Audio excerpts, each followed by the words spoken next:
छोटका देवा आइल बन जब से कैले बड़ा कहर हो दीदी के लागे तो छोटका देवा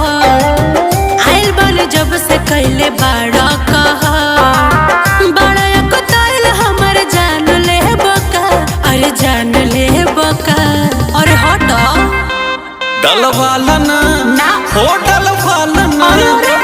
डलवाला ना रंगवाला ना का दूर भागेलू औ भौज के बहिन हमर साली लागेलू डलवाला ना रंगवाला ना का दूर भागेलू औ भौज के बहिन हमर साली लागेलू।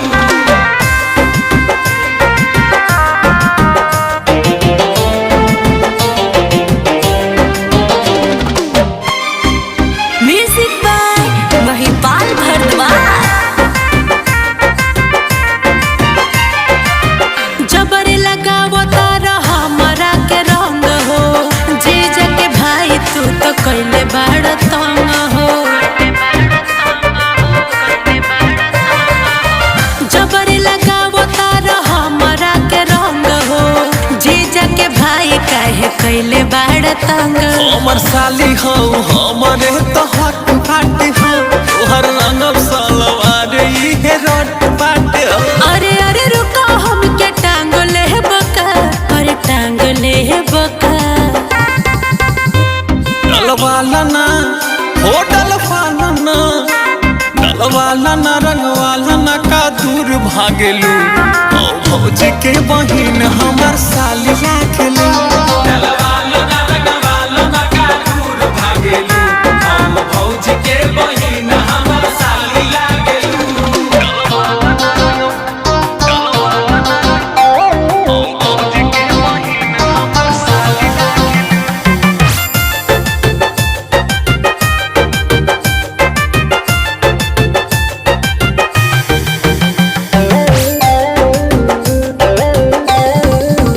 ऊपर ऊपर खाली गाल में लगा लो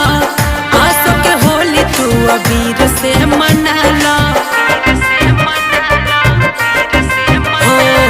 हो ऊपर ऊपर खाली गाल में लगा लो आंसू के होली तू अबीर से मना लो पूरा भीतरी ले रंग ढर खाई लेबे तो आसो फागुन में करे जरूर भाई लेबे तो किसन हटा बहिया में बांध ले बका अरे बांध ले बका अरे भाग जा तुम से डलवाला ना हो डलवाला ना डलवाला ना रंगवाला ना का दूर भागेलू औ भौज के बहिन हमर साली लागेलू डलवाला ना रंगवाला ना का दूर भागेलू औ भौज के बहिन हमर साली लागेलू। हो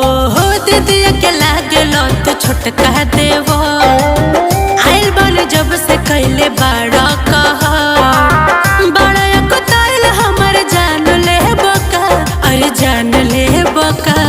अरे हटो डलवाला ना हो डलवाला ना अरे डलवाला ना रंगवाला ना का दूर भागेलू औ भौज के बहिन हमर साली